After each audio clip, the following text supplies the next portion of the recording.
Okay, so welcome back to our class. This is the second part of our lecture for today. We recite this prayer of Francis Xavier. Eternal God, creator of all things, remember that you alone have created the souls of unbelievers, which you have made according to your image and likeness. Behold, O Lord, how to behold, O Lord, how to your dishonor many of them are falling into hell. Remember, O Lord, your Son, Jesus Christ, who so generously shed his blood and suffered for them. Do not permit that your Son, our Lord, remain unknown by unbelievers, but with the help of your saints and the Church, the bride of your Son, remember your mercy, forget their idolatry and infidelity, and make them know him, who you have sent, Jesus Christ, your Son, our Lord, who is our salvation, our life, and our resurrection, through whom we have been saved and redeemed, and to whom is due glory forever. Amen. In the name of the Father, and of the Son, and of the Holy Spirit. Amen. Okay. So we are now going to discuss the sins against the first commandment. A sin against the first commandment, you shall have no other gods before me, is any act or attitude that places something or someone other than God in place of ultimate importance, love or trust. So we sin against the first commandment if we do not make God number one, or if we do not make God the ultimate being, supreme being of our life. We violate the first commandment when we act in ways that make God secondary in our lives, or when we direct our worship, trust, or love towards anything other than the true God. This is considered a sin against the first commandment. By the way, I hope you are taking down notes. Now, sins against the first commandment. The first commandment forbids honoring gods other than the one Lord who has revealed himself to his people. It proscribes superstition and irreligion. It prohibits superstition and irreligion. Superstition, in some sense, represents a perverse excess of religion, while irreligion is the vice contrary by defect to the virtue of religion. Superstition, sobra naman yung yung ginagawa. Irreligion, kulang, defective. What is superstition? Superstition is the deviation of religious feeling and of the practices this feeling imposes. It can even affect the worship we offer the true God, for example, when one attributes a magical importance to certain practices that are otherwise lawful or necessary. So, for example, if you think that prayers or sacramental signs work just because you go through the motions without really feeling or believing anything inside, you're falling into superstition. Superstition is putting power on material things or acts of man, the human acts of man, as if by doing these acts and by offering material things, then you will have favor. So that's superstition. Or you will be saved by doing this. So yon, for example, alam mo yung yung atang sa Ilocano, yung nagkakatay ng manok or whatever tapos iaalay na ganon para daw gumaling ganon. That is superstition and it is against the first commandment. Okay? It is the deviation of religious feeling and of the practices this feeling imposes. Idolatry is a great sin against the first commandment, so we have already discussed this. But the first commandment condemns polytheism because I told you in the first part that the first commandment actually teaches us monotheism. It requires man neither to believe in nor to venerate other divinities other than the one true God. I've explained that already in the first part. So idolatry not only refers to false pagan worship, it remains a constant temptation to faith. I think I've already discussed this. Now, divination and magic. God can reveal the future to his uh, prophets or other saints, correct? No. Still, a sound Christian attitude consists in putting oneself confidently into the hands of providence for whatever concerns the future, or giving up all unhealthy curiosity about it. In providence, however, can constitute a lack of responsibility. Divination or magic would be asking people to predict the future or to do something extraordinary, relying on human powers like human magic. That is against the first commandment because you are putting trust on things and on actions other than the power of God. Okay? So all forms of divination are to be rejected. For example, recourse to Satan or demons, yung Satan worship by God. That's a sin. Conjuring up the dead or other practices falsely to unveil the future. So yung ano ba yung nilalaro, yung glass, no? The spirit of the glass. Kasalanan 'yon. That is divination. Okay, so wag gagawin 'yan. At delikado 'yan, ha? Kasi baka may matatawag kayo talagang bad spirit and that bad spirit will actually influence you. Wag ano, do not underestimate the power of evil spirits or bad spirits. And they exist. They exist. So, do not underestimate. Wag paglaruan or wag maglaro. Lalong-lalo yung tinatawag na spirit of the glass. Para malaman sino ba yung anong mangyayari or sino yung gagawa nito, ganon. That is actually not trusting in God anymore. You are trusting your future. You are trusting what's happening on the spirit of the glass or even evil spirits, the devil. That's wrong.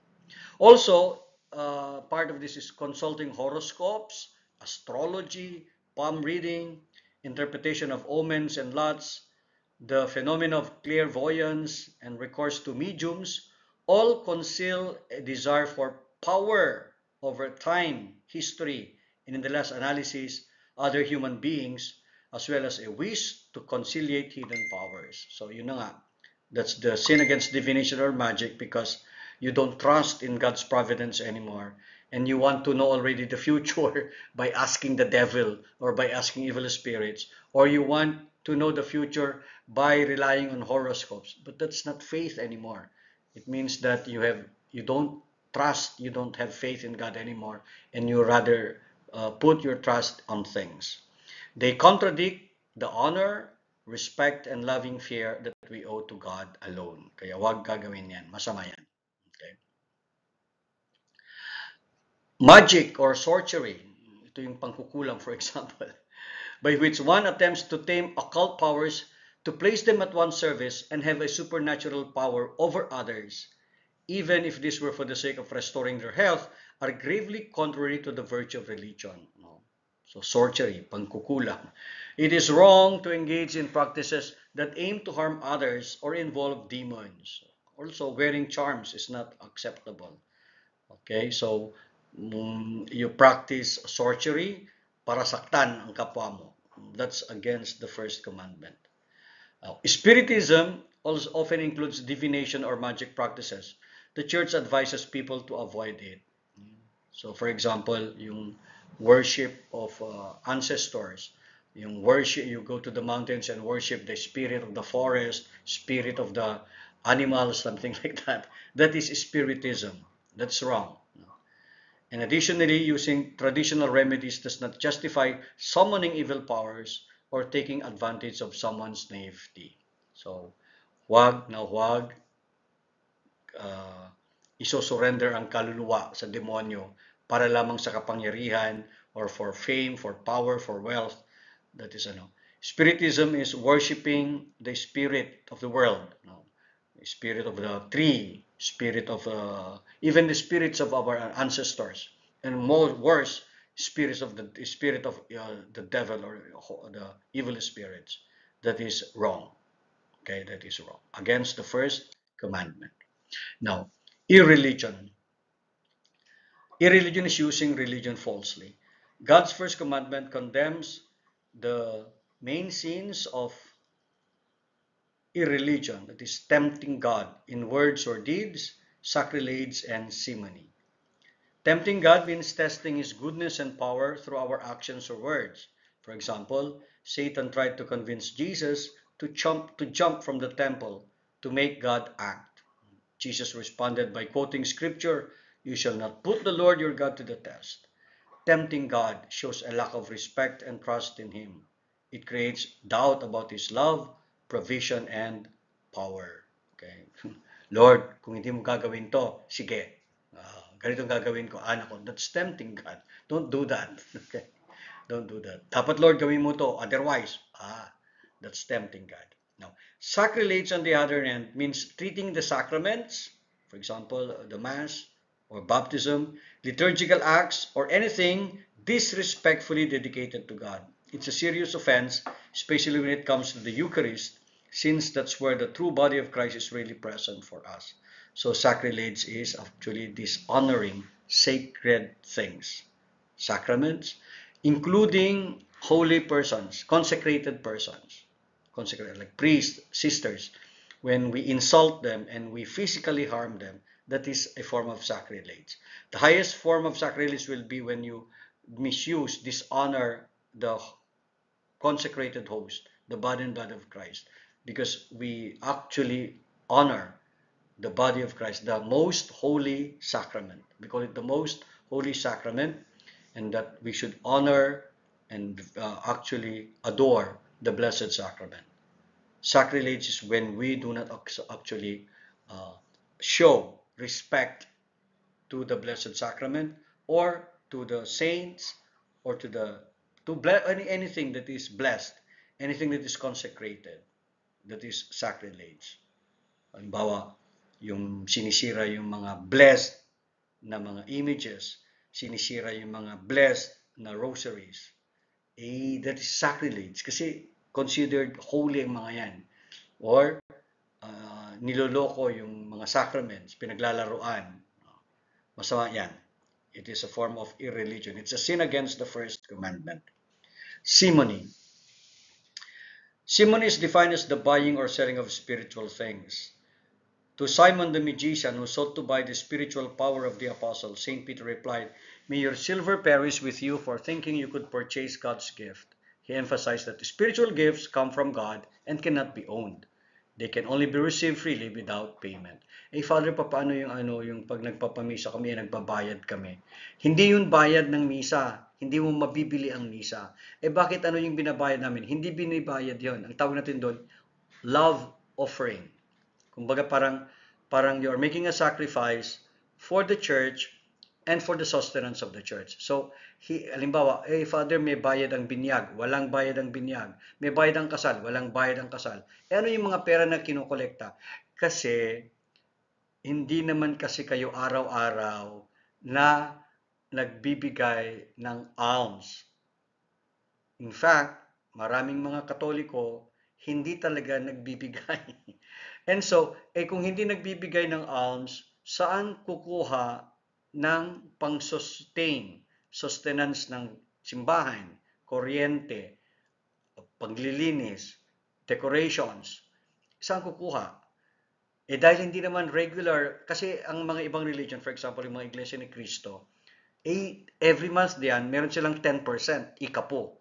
So, malaki yun 10%. Imaginein mo, kung ang mga Katoliko i-impose din yan, lahat ng Katoliko magbabayad ng 10% every month, wala na talaga sanang donation, wala na sanang love offering for mass, for sacraments, for binyag, kasal, patay, ganun. Wala na sana. But we don't charge that kasi masyadong parang mabigat. So, ang ginagawa ng simbahan Katolika is, you can give from your heart. From your heart. Now, para namang hindi naman naglagay na lang ng parang ceiling. So, yung understanding na 100 pesos yung yung misa. Mali 'yon. 'Yun ang minimum na ibibigay mo. And you are not buying the mass. Hindi mo binibili yung misa. Ang misa, libre yan. Receiving the Eucharist is free. You cannot buy it. Kahit walang bayad, you will still receive the graces. Kahit na magbayad ka ng 1 million, pareho pa rin biyaya ang ibibigay ng Panginoong Diyos sa iyo. Yung magbibigay ng 100 pesos at yung magbibigay ng 10,000 pesos, pareho pa rin biyaya yan. Kasi hindi binibili yung misa. Pero we are required to support our church. We are required to support our church para may pambayad sa mga nagtatrabaho, yung mga cleaners, yung secretary, yung kuryente, at yung pagkain na rin, pati na rin yung pagkain, at yung sustenance din ng pare. So it's not buying sacraments. It's actually offering because we are supposed to offer something for God. So you are not buying, That's not simony. You are not buying the sacraments. You are just simply asked to donate something for the sustenance of the church, for the maintenance and sustenance of the church. I hope that's clear. So wag masakit ang ano. Ang mahal-mahal naman ng bayad. Lalo na sa kasal, sabi nila, ang mahal-mahal ng bayad ng kasal. Wow! Ang sinisingil ng kasal dito ata, I think is 2,005. Pero hindi sila nagko-complain kapag yung wedding, ano ba yung tawag doon? Yung anong tawag natin doon? Yung in charge ng preparation, humihingi ng 30,000. Okay? Yung di ba merong style na ngayon yung wedding, nakalimutan ko na. Basta yung tao na binabayaran para siya na lang maghanda. Pag yung couple magbabayad ng 30,000 doon. Tapos sabi nila ang mahal-mahal ang hinihingi ng donation or ang hinihinging donation ng simbahan, less than 30,000. Tapos sabi nila ang mahal-mahal magpakasal. Hindi, ang nagpapamahal, yung decision ninyo na bibili ng gagamit ng wedding coordinator at bibili ng mahal na traje de boda at ibibili lahat ang mga abay-abay na gumagasto ng mga 100,000, yun ang nagpapamahal. Pero hindi hinihingi yun ng simbahan. Hindi hinihingi yun ng simbahan. Mas gusto ko ako as a priest, mas gusto ko nga yung may ikakasal na simple lang yung damit at simple lang yung handa. Basta mahalaga, they know the significance of the sacrament. Kaso, ang nagpapamahal, yung tradisyon, yung borloloy, tawag ko borloloy, na hindi naman kailangan talaga sa kasal. Sabi ko nga minsan, ang mahal-mahal ng kasal ninyo, tapos pagkatapos ng kasal, mag-aaway din. Wala rin. Better focus on the preparation of how to love each other and how to live as husband and wife. Yun ang mahalaga. Ganun din sa binyag. Maghahanda. Ano mahal bang binyag? Hindi. Ang nagpapamahal yung handa. Paghahanda. But you are not buying baptism. You are not buying the wedding. You are not buying the mass. You are simply asked to help support the church. Kasi naman, hindi kayo nagbibigay ng ikapo. You don't give the 10% of your income. Yung mga ibang religion, nakakaingit nga honestly as a priest, bakit kaya yung mga iglesia ni Cristo, they can demand from their members 10%. Ganun din yung mga ibang mga born again Christian na churches. Meron silang covenant na kapag member ka ng community, you're supposed to give 10% ikapo. Sabi ko, sana ganun din ang mga Katoliko. Pero hindi natin hinihingi yan. Ang hinihingi lang please give a love offering kapag, if you go to church, kung may kasal, kung magpapamisa ka, magpapasalamat ka, gano'n. Yun lang ang hinihingi ng simbahan, minimum yun. We don't ask 10%. Unlike other religions, na talagang 10% ikapo. Ako, pag ang simbahan Katoliko, lahat ng Katoliko magbibigyan ng 10%. Ako, ang yaman-yaman ng simbahan. Sana. Kaso hindi. We believe in sige, kung magkano yung ibibigay mo, but during these moments, during these times, pwede ba ito yung ibibigay mong para sa maintenance ng ating simbahan? That's the spirit. Atheism. Many of our contemporaries either fail to recognize or explicitly reject the profound and essential bond between humanity and God. The name atheism covers many very different phenomena. One common form is the practical materialism or practical atheism, which restricts its needs and aspirations to space and time. Atheistic humanism falsely considers man to be an end to himself and the soul maker with supreme control of his own history. So we call this practical materialism or practical atheism, believing that, they can live even without God. That's actually practical materialism. Another form of contemporary atheism looks for the liberation of men through economic and social liberation. It holds that religion, of its very nature, thwarts such emancipation by raising man's hopes in a future life, thus both deceiving him and discouraging him from working for a better form of life on earth. Ito yung position ng communism. There is no God because dapat ang magpapaganda ng ating bayan ay ang tinatawag na communist society. Yan ang paniniwala ng mga iba na ang gobyerno ang magpapaganda sa buhay natin, hindi Diyos. Kaya wala ng Diyos, kaya pag sabihin mo sa mga tao, "Uy, magdasal tayo," hindi sila nagdadasal. Pero pag sinabi, "Oy, punta tayo kay yung politician kasi magbibigay." Ay, lako, mas na sinasamba nila ang politician na nagbibigay ng 1,000 tuwing eleksyon na nagnanakaw ng bilyon-bilyon. Galito ko. Nagnanakaw ng bilyon-bilyon during his time kaysa sa Diyos na talagang nagbibigay ng kanilang buhay, tumutulong sa kanila. That's what we call practical atheism. Living as if there is no God. They don't deny. They say, may Diyos, may Diyos. Pero sa kanilang buhay, walang Diyos dahil ang sinasamba nila, ang ginagawa nilang Diyos, ay yung mga politicians na nagbibigay ng pera. Nagbibigay ng pera sa kanila pag may eleksyon or kapag humihingi sila.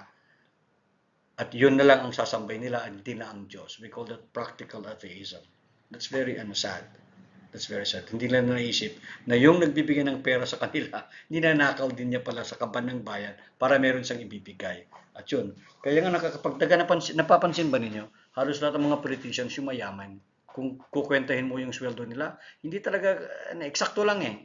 Hindi talaga sila yayaman ng ganon. Anyway, something is wrong. So, anyway, that's atheism. Na kapag lalo mo nang sinasamba yung boss mo, yung politician mo, sinasamba mo yung mas na naniniwala ka na sa mga tao kaysa sa Diyos, that's practical atheism. Atheism denies the existence of God, which some consider a sin against the principle of religion. However, the degree of blame for this can vary based on person's intentions and the situation. Additionally, believers can contribute to the growth of atheism. Well, kasalanan din natin. When we are not good to them, when we don't really support each other and love each other, that's the time that they cling to other beings, to other human persons, other than God, because we are not showing them so much love and care. And atheism often comes from a misunderstanding of human freedom, where people deny any dependence on God. Ito yung false humanism. However, recognizing God does not oppose human dignity. Instead, our dignity is rooted in and fulfilled by God, the Church. The Church understands that its message connects with the deepest desires of the human heart. Okay. Agnosticism can take different forms. Sometimes an agnostic does not deny that God exists. Instead, they suggest that there might be a higher being that cannot show itself and about which we cannot say anything definite. Other times, an agnostic does not make any judgments about God's existence. They believe it is impossible to prove, affirm, or deny whether God exists. Ito yung does God exist? Ewan ko, bahala na sila. So agnosticism can involve looking for God, but it can also show indifference to big questions about existence and a lack of moral responsibility. Often, agnosticism acts like a practical atheism. Mayroon bang Diyos? Ay, wala akong pakialam. Yan, agnostic attitude yan. Do you believe in God? Who knows? I don't care. Agnostic ka pag ganun. Okay, and that's a sin against the first commandment. Now, the first commandment says, "You shall not have no other gods before me," is closely connected to the theological virtues of faith, hope, and love. These virtues represent essential ways in which we can fulfill this commandment. How can we fulfill this commandment? By faith, hope, and love. So the virtues of faith, hope, and charity support the moral virtues. The virtue of religion disposes us to have this attitude. So religion is indispensable in obeying the first commandment of God. Hindi mo pwedeng sabihin, I worship the Lord alone, and then you say, I don't have any religion. Hindi pwede. Kasi religion is the virtue that disposes us to have faith, hope, and love in God. Okay? So what are the, how do we manifest our faith? Adoration. Okay. So adoration is the most essential act of the virtue of religion. To adore God means to recognize Him as the Creator and Savior, the Lord and Master of everything that exists, and as infinite merciful love. Jesus emphasizes this when he says, "You shall worship the Lord your God, and Him alone shall you serve," referring to the book of Deuteronomy.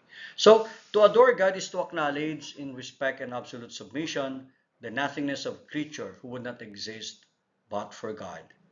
To adore God is to praise and exalt Him and to humble oneself as Mary did in the Magnificat, confessing with gratitude that He has done great things and holy is His name.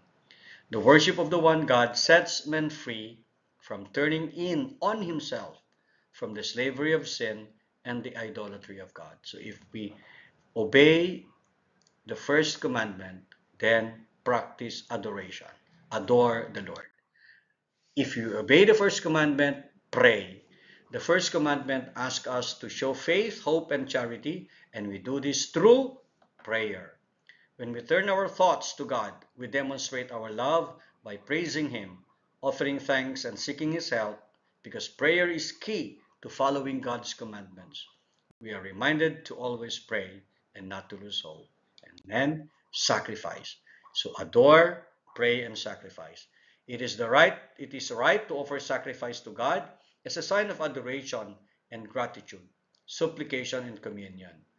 Every action done to cling to God in communion of holiness and thus achieve blessedness is a true sacrifice. Outward sacrifice, to be genuine, must be the expression of a spiritual sacrifice. So the sacrifice acceptable to God is a broken spirit.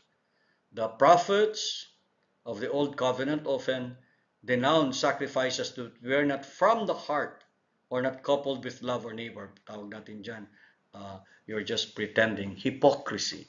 And Jesus recalls the words of the prophet Hosea, "I desire mercy, not sacrifice."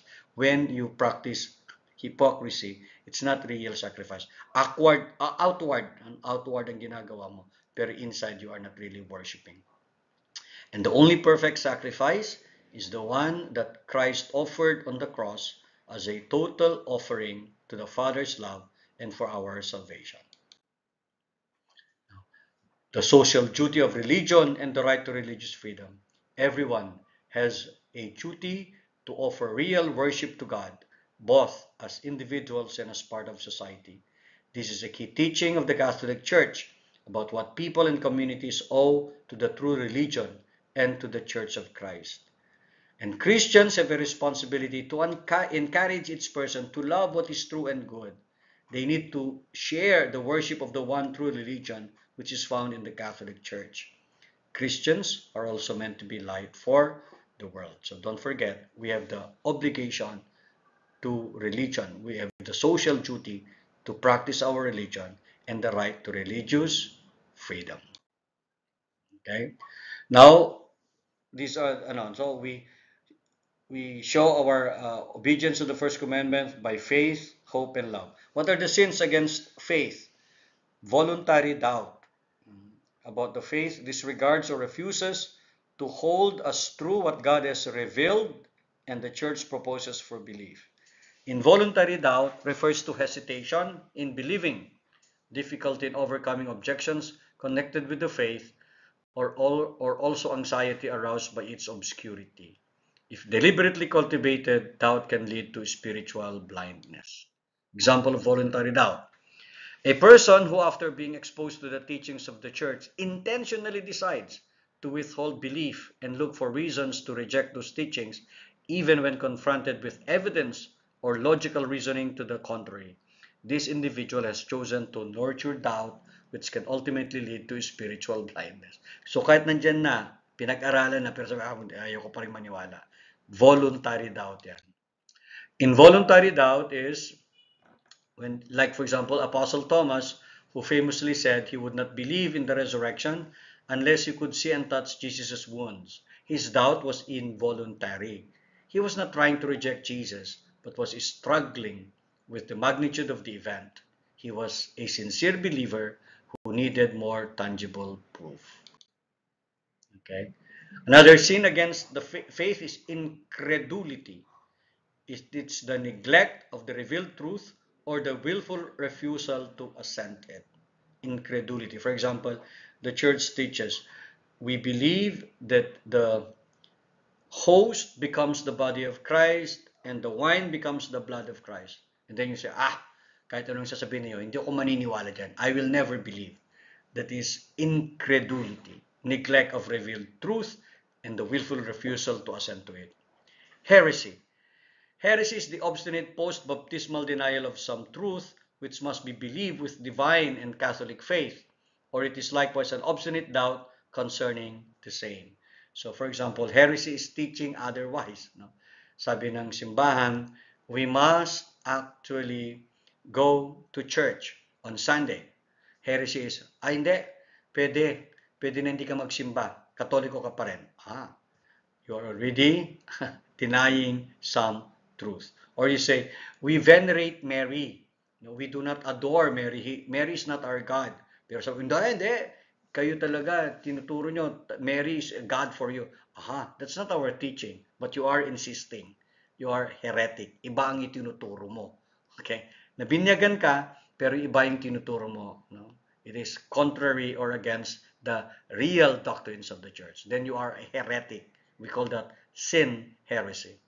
Well, apostasy is the total repudiation of the Christian faith. Apostasy is, nabinyagan kang Katoliko, talagang tatalikuran mo ang pagka-Kristiyano mo at magiging Muslim ka na. Yung tatanggapin mong Islam. That's apostasy.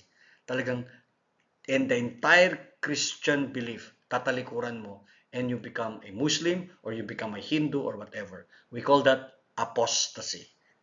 Apostate ang tawag sa taong yan. Schism is the refusal of submission to the Roman pontiff or communion with the members of the church subject to him. Ito yung halimbawa yung Aglipayano, mga Aglipayans, no? Kung pupunta niyo sa simbahan nila, parang Katoliko rin. Ang pagkakaiba, ayaw nilang sumunod sa Santo Papa. So humiwalay sila. So we call them schismatic church. Humiwalay sila sa simbahan Katolika. Or mga Protestant churches then, humiwalay sila, led by Martin Luther, they become Protestant churches because they do not believe anymore in the Pope and the teachings of the church. So yan tinatawag nating schism. Schism. Okay, now, hope. Sins against hope. Hope means believing that we will receive good things from God and experience His presence. It also means being aware of God's love and wanting to avoid disappointing Him or facing punishment. Mahal niya tayo. Hope is, that's why we say hope does not disappoint. Because though things are not going well, we still believe that God will do something good for us. If not now, at the end. That's hope. Thinking and believing that our God is good, and so therefore something good will happen. Sins against hope, despair. Despair means when man ceases to hope for his personal salvation from God, for help in attaining it, or for the forgiveness of his sins. Despair is contrary to God's goodness, to His justice. For the Lord is faithful to His promises and to His mercy. So despair means, wala na akong pag-asa. God will not save me. God does not love me at all. God will never help me. Therefore, hindi ako maliligtas. Hindi na ako mapapatawad. That is the sin of despair. On the other hand, there are two kinds of presumption. Either man presumes upon his own capacities, hoping to be able to save himself without help from on high, or he presumes God's almighty power or His mercy, hoping to obtain His forgiveness without conversion and glory without merit. The first sin is, kahit hindi Diyos, I will presume, maliligtas pa rin ako. Presumptuous ka. Or you presume that kahit hindi ko magbabago, maliligtas pa rin ako. Kahit wala akong gagawin, maliligtas pa rin ako. That is presumption. And that is a sin against hope. And charity is, sins against charity would be indifference. Indifference neglects or refuses to reflect on divine charity. It fails to consider its prevenient goodness or deny its power.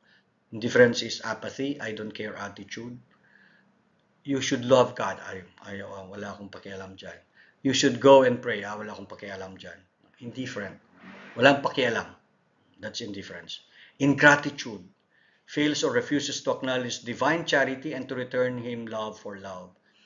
And you never expect, napakakwento, mabigat sa akin doon, no? Yung ungrateful ka, buhay ka, nag-aaral ka, may pamilya ka, ang daming biyayang natanggap, and you never, ever even give thanks to God. That's a great sin. Because sa totoo lang, lahat ng nasa sayo, bigay ng Diyos at galing sa Diyos. Lukewarmness is hesitation or negligence in responding to divine love. It can imply refusal to give oneself over to the promptings of charity. So, magbibigay ka, magsisimba ka, walang gana. Mag-aaral ka, walang gana. Lukewarm. You're called to help, walang gana. Nagtumutulong ka nga pero walang spirito, walang kagana-gana. That's lukewarmness. Acedia or spiritual sloth means turning away from the joy that God offers. Yung parang wala ka ng saya talaga. Ano man ang gagawin. So, magdadasal tayo, hindi ka masaya. Hindi tayo magdadasal, hindi ka rin masaya. Tutulong tayo sa kapwa, hindi ka masaya. Hindi tayo tutulong sa kapwa, hindi ka rin masaya. Ano nang masaya? Wala lang. Kahit anong gagawin mo, walang masaya. That is acedia or spiritual sloth. And of course, the worst is hatred of God. It comes from pride. It goes against God's love because it denies His goodness and it assumes that God curses those who forbid sin and punish wrongdoing. Of course, that's too much. No? Do not hate God. Maybe you may doubt sometimes, but do not ever hate God.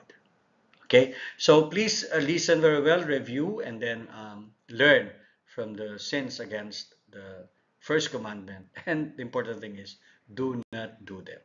All right? We end, according to Pope Francis, take care of your spiritual life, your relationship with God, because this is the backbone of everything we do and everything we are. So, learn to worship God, and when we worship God, we adore, we pray, and we make sacrifice. Pope John Paul II said, let science tell us what and how.